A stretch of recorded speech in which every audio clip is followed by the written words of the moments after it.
반갑습니다. 이번 시간은 신교의 꽃이라 불리는 제천 문화에 대해 알아보겠습니다. 신교는 모든 종교의 뿌리가 되는 제1의 종교 또는 뿌리 종교라고 합니다. 신교에서 신은 상계님을 뜻하며 교는 가르침을 뜻합니다.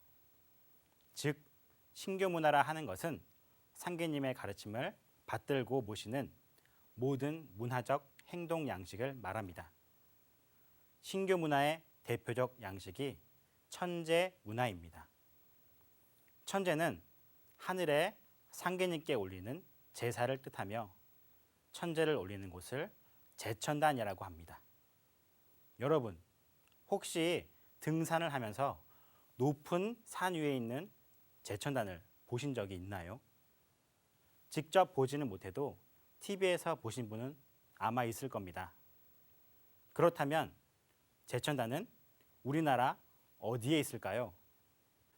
강화도 마리산의 참성단, 강원도 태백산의 제천단, 대구 팔공산 비로봉의 제천단을 비롯해 각 지역을 대표하는 산에는 모두 크고 작은 제천단이 있습니다. 그런데 이런 제천단이 피라밋의 본래 모습이라는 것을 들어보셨나요? 여기 이집트에 피라밋이 있습니다. 엄청 크고 놀라운 이 건축물은 세계 7대 불가사의 중에 하나입니다. 경이롭기까지 한 이 피라밋의 원조가 있습니다. 중국 시안에서 1945년에 피라밋이 발견된 것입니다. 이 사진은 인공위성으로 촬영된 사진입니다. 한 변의 길이가 무려 200m나 되는 피라밋이 수십여 개가 한꺼번에 발견된 것입니다.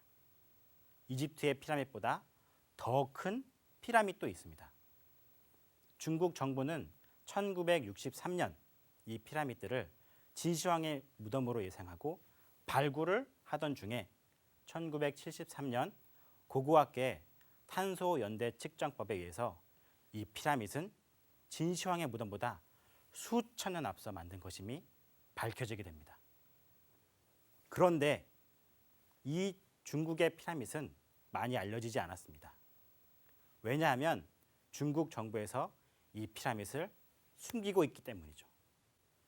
왜 중국은 이 놀라운 피라밋을 숨기고 있을까요? 이 건축물의 주인은 중국 한족이 아니라 우리 한민족이기 때문입니다. 피라밋 지하에서 맷돌, 절구, 신라형 금관 등 우리 한민족의 문화와 전통을 상징하는 유물이 대량으로 발견된 것입니다. 중국의 황하 문명보다 더 오래전에 만들어진 이 피라밋이 만약 공개가 되어버리면 중국보다 앞선 역사를 가진 우리 한민족의 역사가 드러나기 때문에 어떻게든 숨기고 있는 것입니다. 피라밋이 세상에 알려지게 된 것도 미국의 비행 조종사에 의해서 우연히 발견된 것입니다. 그런데 이 피라밋들은 왜 만든 것일까요? 바로 하늘에 천제를 올리기 위한 제단이 필요했기 때문입니다. 우리 민족은 하늘 높은 곳에 계신 상계님께 천제를 지내기 위해 높은 산에 올라가 천제를 지냈습니다. 높은 산이 없다 보니 인공적으로 산을 만든 것입니다. 다른 사진 하나를 보겠습니다. 이것은 무엇일까요? 천제 문화는 서양으로도 전파가 되었는데요. 이 거대한 건축물은 중동에 있는 지구라트입니다. 중동 사람들은 이 지구라트를 왜 만들었을까요? 이 지구라트도 상계님께 천제를 지내게 위해 만든 제천단입니다. 사막 문화에서도 높은 산이 없기에 높은 단을 만들어 거대한 인공 산을 만들게 된 것입니다. 전 세계에 남아있는 인류 초기 원형 문화의 피라밋은 이렇듯 윗부분이 평평한 동일한 모습을 가지고 있습니다. 전 세계의 수많은 피라밋의 목적은 본래 천제를 지내기 위한 제천단이었던 것입니다. 하지만 세월이 흘러 왕의 절대 권위를 상징하는 왕의 무덤으로 변화되어 우리가 알고 있는 삼각형 모양의 피라밋이 된 것입니다. 전 세계 곳곳에 퍼진 제천단은 신규의 천재 문화가 동서양으로 전파된 흔적으로 볼 수 있습니다. 신규 문화의 핵심인 제천 문화는 9,000년 전 우리 한민족으로부터 비롯된 것이죠. 우리 민족은 신과 하나님을 처음으로 인식한 민족입니다. 하늘이 있으면 땅이 있고, 남자가 있으면 여자가 있고, 달이 있으면 태양이 있듯이 모든 것은 음양으로 존재하죠. 즉, 눈에 보이는 물질 세계가 있다면 눈에 보이지 않는 신의 세계가 있다는 것을 음양의 자연 법칙으로 깨우친 것입니다.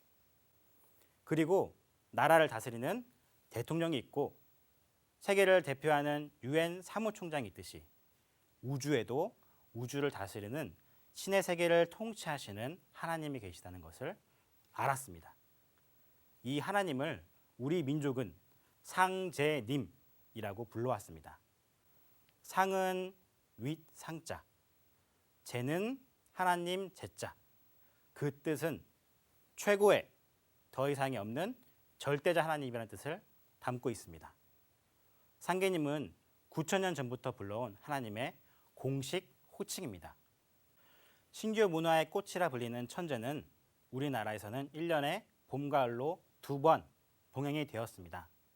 그날은 음력 3월 16일인 대영절과 음력 10월 3일인 개천절입니다.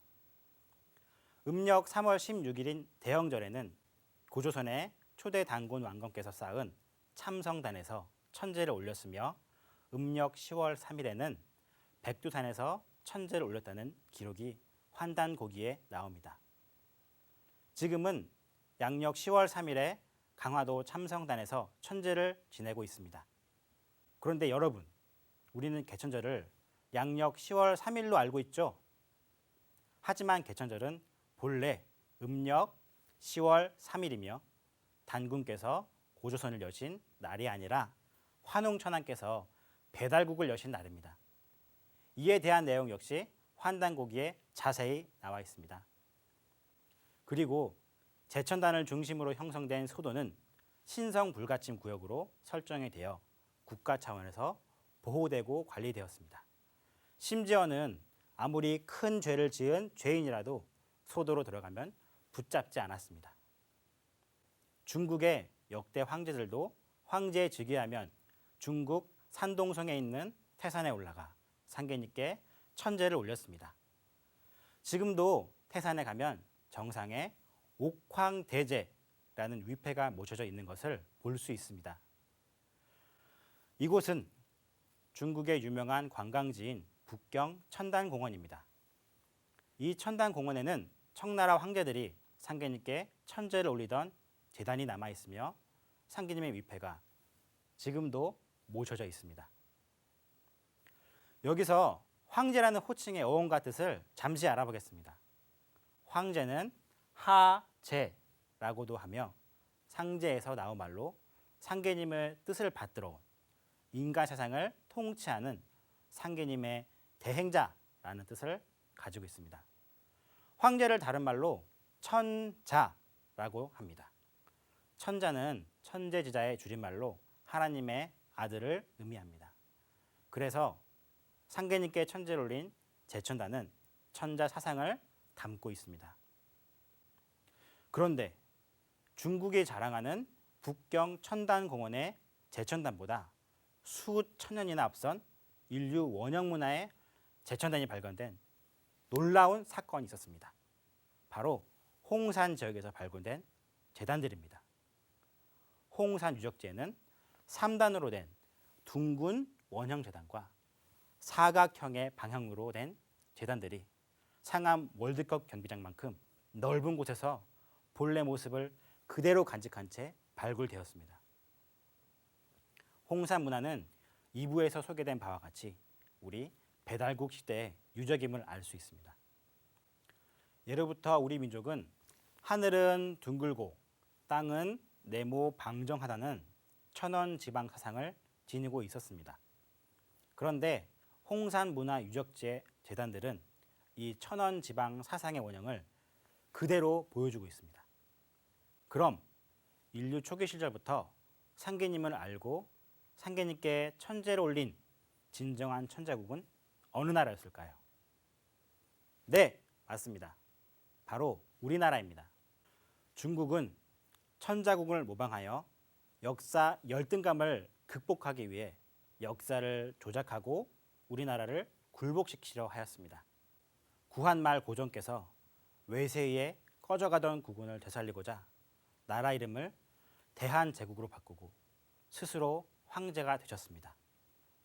고종 황제는 원구단이란 제천단을 크게 짓고 상계님께 천제를 올리며 우리 민족이 본래 천자국임을 만방에 알리셨습니다. 하지만 국운을 되살리기엔 이미 돌이킬 수 없는 상황이었고 결국 1910년 일본에게 나라를 빼앗기는 치욕을 겪고 말았습니다. 일제는 우리 역사와 문화를 말살하며 상계님께 천제를 올리던 원구단을 헐어버리고 그 자리에 호텔을 지었습니다. 지금은 원구단이 사라지고 호텔들 사이에서 상계님의 위패를 모신 황궁우만 쓸쓸히 남아 있습니다. 이렇게 상계님을 모셨던 천재 문화는 사라졌지만 우리의 생활 속에는 그 흔적이 여전히 남아 있는데요. 그것이 바로 축제입니다. 여러분, 학교에서 9월이나 10월이 되면 가을 축제가 열리죠. 1년 동안 동아리나 학교 활동을 통해 쌓아온 실력들을 뽐내기도 하고 이를 카페를 운영하면서 다양한 먹거리를 팔기도 합니다. 이런 학교 축제도 역시 제천 문화에서 유래가 되었다는 사실을 아시나요? 또한 우리나라는 지역마다 다양한 특산물을 알리는 행사인 축제가 있습니다. 요즘은 지역 축제가 널리 알려지고 한류 분위기 속에 우리나라 지역 축제를 체험하러 오는 외국인들도 늘어나고 있습니다. 다른 나라에선 한-두 개의 대표 축제가 알려져 있지만 우리나라는 왜 이렇게 다양한 축제가 벌어질까요? 우리나라가 축제의 본래 모습인 신교, 제천 문화의 종족이고 풍류를 제대로 즐길 줄 아는 민족이기에 그렇지 않을까 생각합니다. 전 세계가 열광하는 세계인의 축제, 올림픽도 그 기원이 천제에서 비롯되었습니다. 신들과 함께하는 축제인 천제 문화가 올림픽의 기원인 것입니다.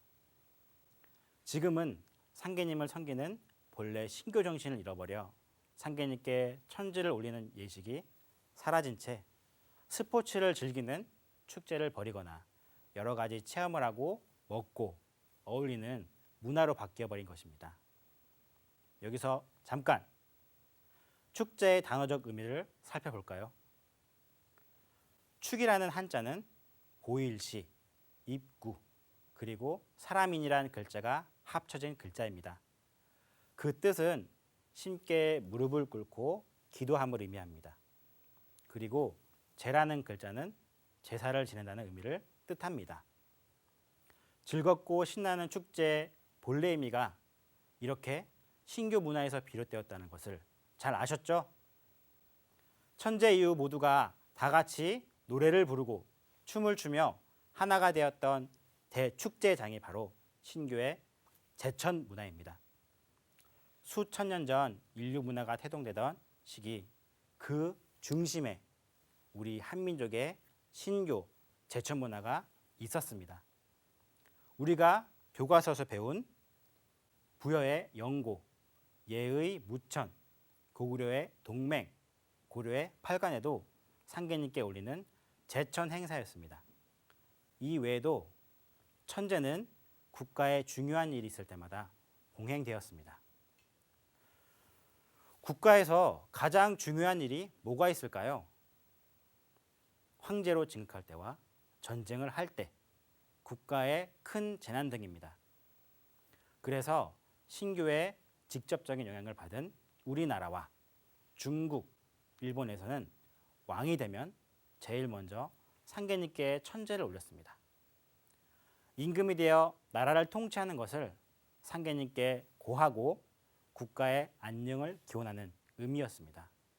또한 큰 전쟁이 임하기 전에는 국가를 보존하고 승리를 기원하기 위해 천제를 올렸습니다.